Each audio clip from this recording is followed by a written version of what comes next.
Mutual ফান্ডের মধ্যে দাম বেড়েছে ৯৯টির, কমেছে ১০৮টির এবং অপরিবর্তিত রয়েছে ৩৬টির দাম। Desk report, channel 24। সরকারের অগ্রাধিকারমূলক শিল্পের তালিকায় পর্যটন শিল্প অন্যতম।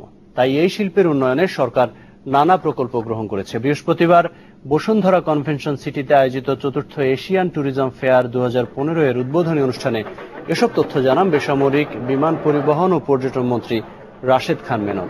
আলোচনা শেষে বর্ণাঢ্য আয়োজনের মধ্য দিয়ে ৩ দিন ব্যাপী এশিয়ান ট্যুরিজম ফেয়ারের উদ্বোধন করেন তিনি। এ সময় উপস্থিত ছিলেন বাংলাদেশ পর্যটন কর্পোরেশনের চেয়ারম্যান অপরূপ চৌধুরী সহ বিদেশি দূতাবাসের কর্মকর্তারা।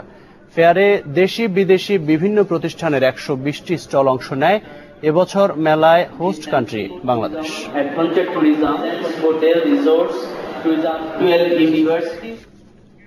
শেষ করব নিটল টাটা বিজনেস 24, তবে তার আগে শিরোনামগুলো জানিয়ে দিচ্ছি আরো একবার।